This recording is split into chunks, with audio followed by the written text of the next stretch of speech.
বলেছেন যারা আকাশ বাতাস পৃথিবী সৃষ্টি নিয়ে চিন্তা করে এবং সর্ব অবস্থায় আল্লাহ তাআলার জিকির করে ওয়ায়াতাফাক্কারুনা ফি খালকিস সামাওয়াতি ওয়াল আরদ, এবং তারা তাফাক্কুর করে, ক্রিটিক্যাল থিংকিং করে, এবং তারা বলে মা খালাকতা হাযা বাতিলা, হে আল্লাহ তুমি অনর্থক কিছু সৃষ্টি করো নাই। মনে রাখবেন এই পৃথিবীতে আল্লাহ তাআলা অনর্থক কোনো কিছু সৃষ্টি করে নাই, করেছে? যেটাই সৃষ্টি করেছে এটা এর মধ্যে মানব কল্যাণ আছে না নাই? আল্লাহ তাআলা আমাদের জন্য কল্যাণ রেখেছেন। এবং এই আয়াত যখন নাজিল হল বিষ্ণু ইসা ইসলাম বললেন ওয়াইলুন লিমান কারাআহা ওয়া লাম ইয়াতাফাক্কার ফিহা, ধ্বংস তাদের জন্য যারা এই আয়াত তেলাওয়াত করে কিন্তু এই আয়াত নিয়ে চিন্তা করে না, গবেষণা করে না।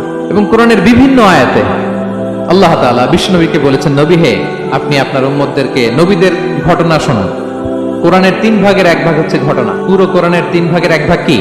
ঘটনা, স্টোরি টেলিং, কারণ গল্প মানুষের মনে দাগ কাটে।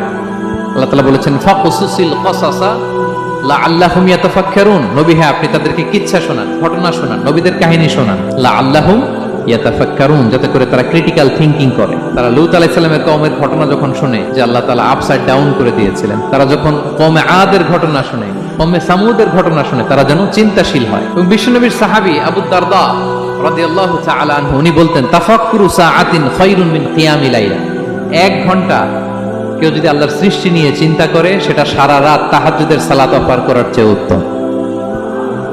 আমরা অনেকে মনে করি শুধু তাসবিহ পড়াই ইবাদত, জিকির করাই ইবাদত, শুধু কোরআন তেলাওয়াতই মনে হয় ইবাদত, শুধু কিয়ামুল লাইল করাই ইবাদত। কিন্তু বিশ্বনবীর সাহাবী যিনি ইসলাম আমাদের চেয়ে ঢের বেশি বুঝেছেন, তিনি বলেন আল্লাহর এই সৃষ্টি শৈলী, এই সৃষ্টি নৈপুণ্য নিয়ে 1 ঘন্টা চিন্তা করা, ক্রিটিক্যাল থিংকিং করা, সারা রাত নফল তাহাজ্জুদের চেয়েও সেরা।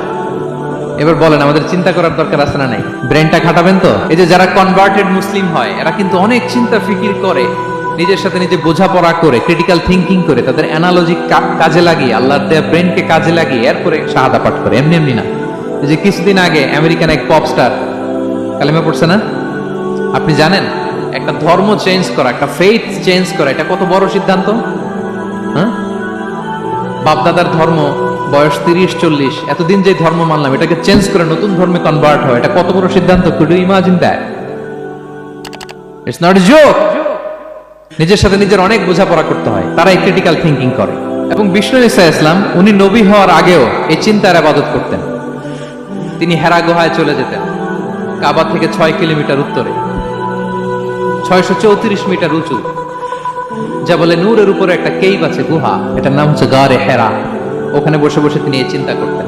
তার মানে নবী হওয়ার আগে বিষ্ণুনবীর ইবাদত ছিল চিন্তার ইবাদত। নবী হিসেবে অ্যাসাইন্ড হওয়ার আগে বিষ্ণুনবীর ইবাদত কি ছিল বলেন তো? নামাজ পড়া, কোরআন তেলাওয়াত করা।